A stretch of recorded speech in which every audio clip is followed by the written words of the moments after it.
Hello guys, प्रगति मंत्रा में आपका स्वागत है। मैं मानवेंद्र सिंह लेके आया हूँ उत्तर प्रदेश का इतिहास। राइट, अभी हम जो यूपी स्पेशल की जो सीरीज चल रही है, राइट, उसके रिगार्डिंग आप एक एक चैप्टर अच्छे वे में पढ़ रहे होंगे और मैंने सारा कुछ बहुत अच्छे वे में पढ़ा है। राइट, एक एक पॉइंट बाई पॉइंट 17 क्लासेस हो चुकी हैं, 18वीं क्लास है। राइट, तो सब कुछ यूपी स्पेशल में जो यूपी पुलिस कांस्टेबल की वैकेंसी आ गई उसके लिए भी इंपॉर्टेंट है।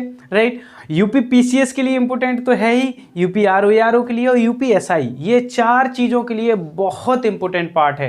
राइट, लोअर पीसीएस भी। तो ये 4-5 चीज़ें हैं जिनके लिए बहुत इंपॉर्टेंट है यूपी स्पेशल। सभी बच्चे पढ़ते चलो और देखते चलो। ओके, तो हम स्टार्ट करते हैं उत्तर प्रदेश का इतिहास। राइट, अब उत्तर प्रदेश का इतिहास की स्टार्टिंग कहाँ से करते हैं उसको बड़े ध्यान से देखिएगा। राइट, तो देखो क्या था प्राचीन काल में गंगा के मैदान, प्राचीन काल में जो गंगा का मैदान में स्थित उत्तर प्रदेश का क्षेत्र जो मध्य देश कहलाता था, जो प्राचीन काल में जो गंगा का मैदान था, राइट, गंगा का बहुत भारी मैदान था, राइट, उस मैदान में स्थित उत्तर प्रदेश का क्षेत्र क्या कहलाता था? मध्य देश कहलाता था। ठीक है, ये बात समझिए। उसके बाद मध्य देश जिसे आधुनिक उत्तर प्रदेश बोलते हैं, मध्य देश जिसे आधुनिक उत्तर प्रदेश बोलते हैं, में कौन कौन से जनपद थे? 8 जनपद थे। कितने थे? 8 जनपद थे। ठीक है, 8 कौन कौन? सबसे पहले कुरु, पांचाल, काशी, कौशल, सूरसेन, चेदी, वत्स और मल्ल। कौन कौन? कुरु, याद रखो, पांचाल, काशी, कौशल, सूरसेन, चेदी, वस्त और मल्ल, ये 8 जनपद थे। कितने थे? 8 महाजनपद थे, हाँ, स्थापित थे। उत्तर वैदिक संस्कृति का मुख्य केंद्र मध्य देश था। उत्तर वैदिक संस्कृति, अगर क्वेश्चन आ जाए कि उत्तर वैदिक संस्कृति का जो मुख्य केंद्र कौन सा था, तो वो था मध्य देश या उत्तर प्रदेश, आधुनिक उत्तर प्रदेश या मध्य देश। ठीक है, हाँ, तो उत्तर वैदिक संस्कृति का मुख्य केंद्र क्या था? मध्य देश था। उत्तर पश्चिम से आने वाले आक्रमणकर्ताओं के रास्ते में पड़ने के कारण, पता है किस किस के लिए फेमस था? उत्तर पश्चिम से आने वाले जो आक्रमणकारी थे उनके कारण, उनसे जो उनके रास्ते पड़ जाता था उसके कारण, और दिल्ली और पटना के मध्य उपजाऊ मैदान का हिस्सा होने के कारण उत्तर प्रदेश का इतिहास उत्तर भारत के इतिहास से भिन्न संबंध रखता है। ठीक है, अभिन्न संबंध रखता है। तो इस वजह से, क्योंकि वो रास्ते में पड़ता था, जो उत्तर पश्चिम से आक्रमणकारी आते थे उनके कारण, और दिल्ली और पटना के मध्य जो उपजाऊ क्षेत्र था वो भी उत्तर प्रदेश का था। इस वजह से वो उत्तर प्रदेश का इतिहास क्या था? अभिन्न संबंध रखता था भारत में। राइट, उत्तर भारत का जी अभिन्न संबंध था। तो इस तरीके से ये चीजें समझ गए।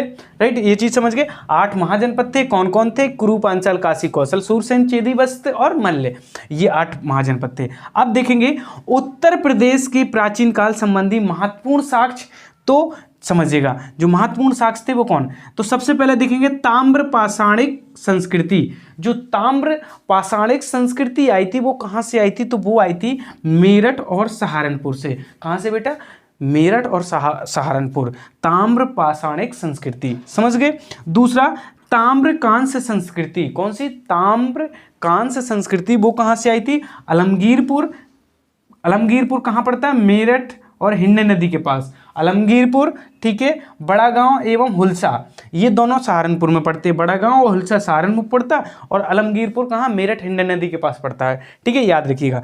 तो ताम्रकांस्य संस्कृति याद रखो, अगर पूछा उत्तर प्रदेश में ताम्रकांस्य संस्कृति कहाँ से प्राप्त हुई, तो आलमगीरपुर और बड़ा गांव से प्राप्त हुई थी। आलमगीरपुर कहाँ? मेरठ हिंडन नदी के पास पड़ता है, और बड़ा गांव और हुलसा कहाँ पड़ता है? जो कि सहारनपुर में पड़ते हैं, सहारनपुर के पास पड़ते हैं। फिर जो अगला है पुरा पाषाणकालीन सभ्यता। जो पुरा पाषाणकालीन सभ्यता जो प्राप्त हुई थी वो कहाँ से? सोनभद्र, मिर्जापुर, प्रयागराज। प्रयागराज में कौन सी? बिलन घाटी से प्राप्त हुई थी। राइट, प्रयागराज में बिलन घाटी और चंदौली, तो चंदौली में चकिया से प्राप्त हुई थी। तो याद रखिएगा सोनभद्र, मिर्जापुर का, सोनभद्र, मिर्जापुर, प्रयागराज और चंदौली। सोनभद्र, मिर्जापुर, प्रयागराज और चंदौली। राइट, प्रयागराज में बिलन घाटी और चंदौली में चकिया। तो ये चीज़, ये कौन से? पुरापाषाण काल साक्ष्य मिले थे। ठीक है, पुरापाषाण सभ्यता मिली है यहाँ पर उत्तर प्रदेश में वो। ठीक है, जैसे मध्य देश के नाम से जानते थे। ताम्र कहाँ से? आलमगीरपुर, बड़ा गांव, हुलसा। तो आलमगीरपुर कहाँ? मेरठ हिंडन नदी के पास, और बड़ा गांव हुलसा कहाँ? दोनों सहारनपुर में। ठीक है, इसके बाद ताम्र पाषाणिक संस्कृति, मेरठ और सहारनपुर। ताम्र पाषाणिक संस्कृति, मेरठ और सहारनपुर। ठीक है, तो ये हो गए, याद रहोगे। देखो नंबर से याद रखो, ताम्र पाषाणिक संस्कृति, ताम्रकांस्य और पुरापाषाणिक। ठीक है, सभ्यता। अब जो ये था ना प्रयागराज में जो बेलन घाटी में सभ्यता थी, तो बेलन नदी की जो घाटी है उसको समझने की कोशिश करेंगे प्रयागराज में, ठीक है। तो वहां से साक्ष्य जो पुराने साक्ष्य मिले वो किस प्रकार से मिले, क्या चीजें समझने की कोशिश करिएगा। तो बेलन नदी की घाटी के पुरा स्थलों की खोज एवं खुदाई, जो बेलन नदी की घाटी की जो पुरा स्थलों की खोज और खुदाई हुई है वो किसने करवाई थी, तो प्रोफेसर किसके अंडर में हुई थी, प्रोफेसर जी.आर. शर्मा के निर्देशन में। किसके, प्रोफेसर जी.आर. शर्मा के निर्देशन में, ठीक है, बेलन घाटी की, ठीक है, याद है बेलन नदी घाटी की। अब उसमें पुरा स्थल कौन सा था बेलन घाटी में, तो वो था लोहेदा नाला। कौन सा था, लोहेदा नाला, याद रखना बेटा, लोहेदा नाला, ठीक है। हाँ, लोहेदा नाला पुरा स्थल था। उसमें से क्या प्राप्त उपकरण हुए, तो एक तो पाषाण उपकरण प्राप्त हुए थे और दूसरे एक अस्थि निर्मित मातृ देवी की प्रतिमा प्राप्त हुई थी।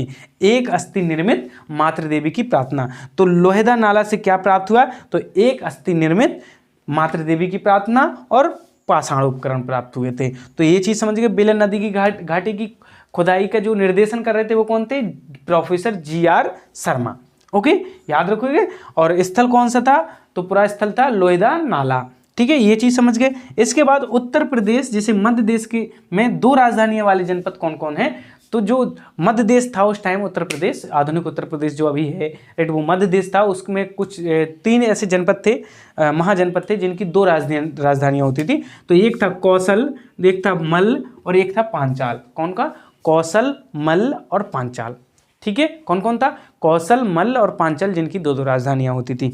अब हम कुरु जनपद के बारे में पढ़ेंगे। तो कुरु जनपद के बारे में, तो इनका विस्तार, कुरु जनपद का जो विस्तार था वो था मेरठ से दिल्ली तक। कहाँ तक था, मेरठ से दिल्ली तक का था। और इसकी राजधानियां कौन कौन रही हैं, तो इंद्रप्रस्थ रही, फिर हस्तिनापुर। तो इंद्रप्रस्थ और हस्तिनापुर इसकी राजधानियां रही और इसका विस्तार मेरठ से दिल्ली तक कुरु जनपद का था। तो इतना समझ गए, इतनी चीज़ें सब समझ में आई होंगी और बड़े अच्छे वे में याद भी आपको हो गई होंगी। अब इसके आगे देखते हैं, अभी काफ़ी बड़ा इतिहास है तो बड़े अच्छे वे में देखते रहेंगे। ओके, देख चुके थे, राइट, सभी बच्चे, ठीक है। अब इसके बाद जो देखना है वो देखना है उत्तर प्रदेश के इतिहास में ठीक है, इतिहास में मध्य पाषाणकालीन साक्ष्य, जो उत्तर प्रदेश के विशिष्ट तथ्य हैं। जो साक्ष्य मिले हैं उत्तर प्रदेश में, कौन से कहाँ मिले हैं, जो प्राचीन साक्ष्य हैं, राइट। तो उसी उत्तर प्रदेश के इतिहास को पढ़ने जा रहे, राइट। वो साक्ष्य कहाँ से क्या मिला है उनको देखने की कोशिश करिएगा। तो सराय नाहर पहली जगह है जो प्रतापगढ़ में पड़ती है। क्या, सराय नाहर राय, क्या, सराय नाहर राय जो कि प्रतापगढ़ में पड़ती है, वहां से मानव अस्थि पंजर मिला है। 14 समाधान जिसमें मृतक का सिर पश्चिम दिशा की ओर, 14 समाधान मिले जिसमें जो मृतक है उसका शरीर जो किसकी तरफ है, पश्चिम दिशा की ओर है। और 8 गर्त चूल्हे, तो ये मिला है कहाँ से, सराय नाहर राय से, ठीक है। उसके बाद देखते हैं दूसरा, मैदहा प्रतापगढ़। जो मैदहा है वो प्रतापगढ़ में पड़ता है, वहाँ भी क्या मिला, मानव अस्थि पंजर वहाँ भी मिला, ठीक है। और सिल लोढ़े मिले हैं और गर्त चूल्हे मिले हैं और समाधान एवं आवास के साक्ष्य मिले हैं। समाधान भी मिले हैं वहाँ पर और आवास के भी साक्ष्य मिले, तो ये मैदहा से मिले। उसके बाद चौपानी मांडू जो कि प्रयागराज में पड़ता है, ठीक है, प्रयागराज मेजा में पड़ता है, वहाँ पर झोपड़ी मिली और मिट्टी के बर्तन। अगर एग्जाम में देखो क्वेश्चन कैसे पूछा जाएगा, एग्जाम में पूछ लिया जाएगा कि मिट्टी के बर्तन उत्तर प्रदेश के किस जगह में साक्ष्य मिले, तो प्रयागराज के चौपानी मांडू से मिले हैं, या झोपड़ी के साक्ष्य तो यहीं से मिले हैं, ठीक है। और फिर दमदमा जो कि प्रतापगढ़ में पड़ता है। देखो प्रतापगढ़ की 3 जगह हैं, सराय नाहर राय, मैदहा और दमदमा, ठीक है, दमदमा, ठीक है, ये है। उसे यहाँ का मिले 41 समाधान के मिले हैं और हड्डी एवं सींग मिले। यहाँ पर क्या मिले, हड्डी एवं सींग मिले और आभूषण मिले, ठीक है, आभूषण मिले और गर्त चूल्हे मिले। क्या मिले, गर्त चूल्हे। तो ये बस, तो क्वेश्चन कैसे आ सकता है, अभी यहीं पूछो, हड्डी एवं सींग के अवशेष कहाँ पर मिले, तो वो मिले हैं दमदमा पर। कह दिया कि 8 गर्त चूल्हे, तो सराय नारायण में। कह दिया कि गर्त चूल्हे, हाँ गर्त चूल्हे तो मान लो, ठीक है। और पूछ लिया समाधान एवं आवास का साक्ष्य कहाँ मिले, तो मैदहा में, राइट। तो इस तरीके से अगर क्वेश्चन आ जाता है तो आपको बताना पड़ेगा, ये आपके लिए बहुत इंपॉर्टेंट है। इसके बाद जो अगला पॉइंट पढ़ने जा रहे हैं वो पढ़ने जा रहे हैं भारतीय उपमहाद्वीप के प्राचीनतम साक्ष्य वाला स्थल।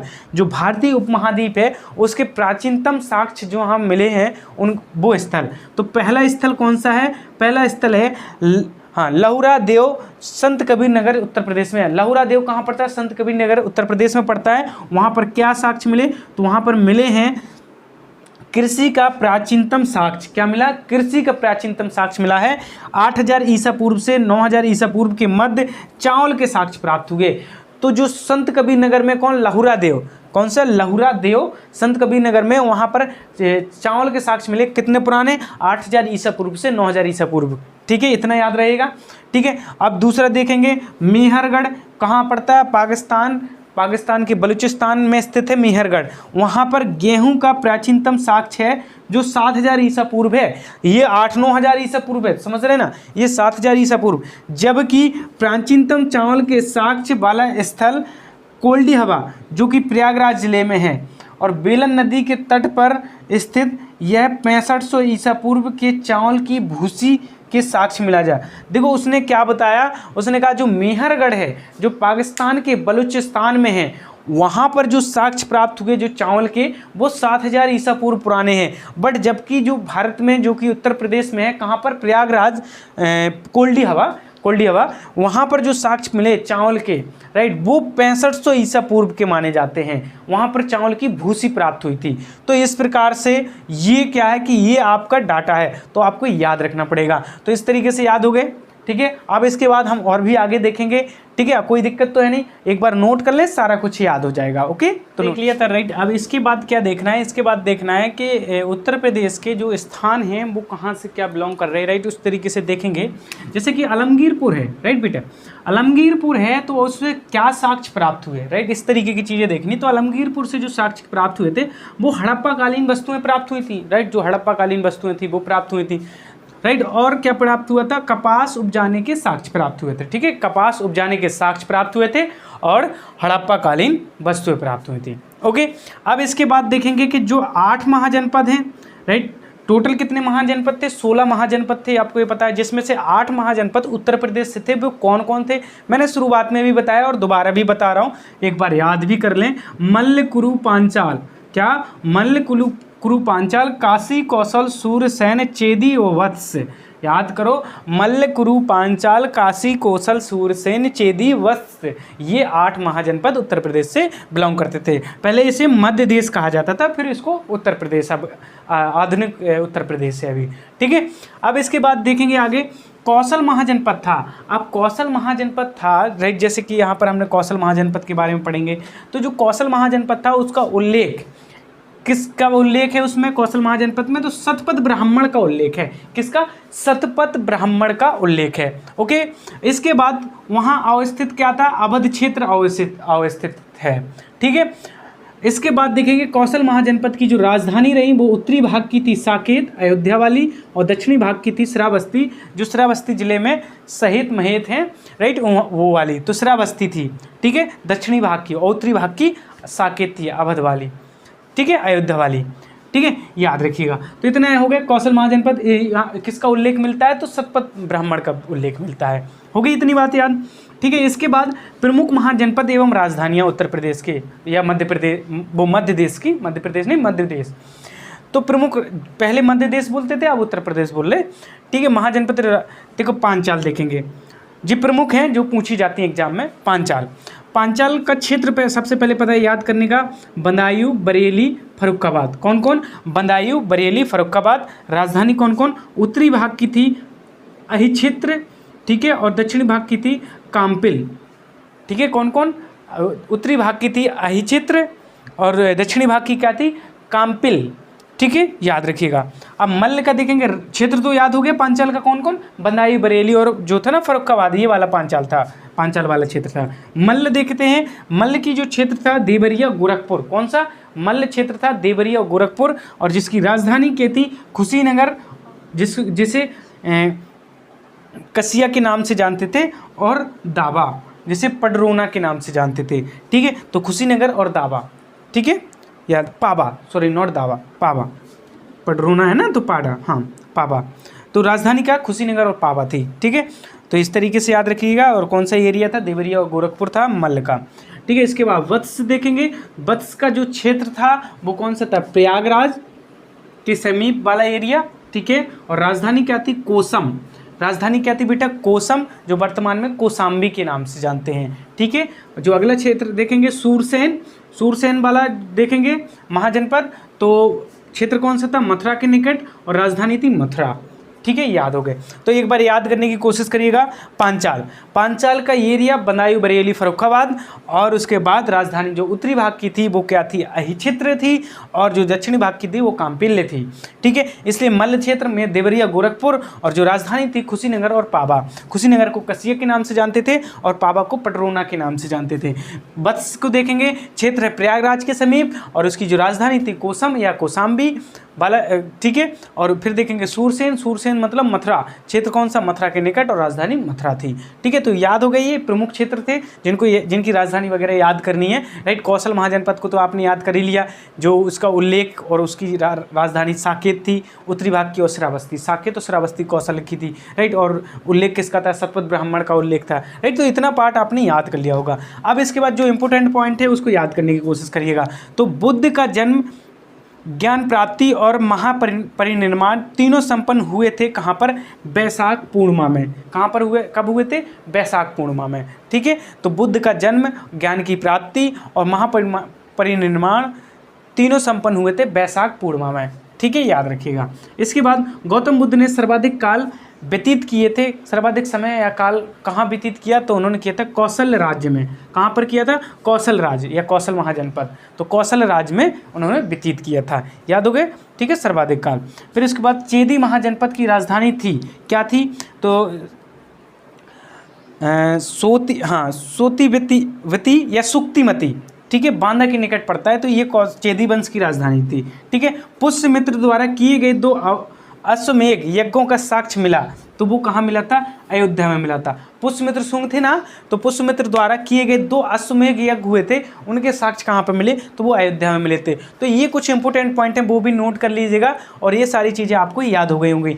आज इस पार्ट में जो उत्तर प्रदेश का इतिहास है, पार्ट 1 में इतना ही है। अब पार्ट 2 में लेके आऊँगा इसके आगे भी। ठीक है, फिर मध्य टाइम पीरियड पढ़ेंगे उत्तर प्रदेश का, ये इतिहास शुरुआत है, फिर उसका थोड़ा सा आगे का पढ़ेंगे, राइट। तो इसके पार्ट 2 आएगा तो उसमें और देखिएगा। ओके, तो आज के लिए इतना ही। अब बाकी सभी बच्चों ने क्लास की होगी, राइट। तो सेशन को जो नया बच्चा है लाइक कर दें, सब्सक्राइब जरूर कर दें, और इसी तरीके से हमारे चैनल पर आ रहा सारा मटेरियल तो आप एक एक करके जरूर पढ़ते रहें। ओके, आज के लिए इतना ही, मिलते हैं अगली क्लास में। ओके, धन्यवाद, thank you so much everyone, bye bye.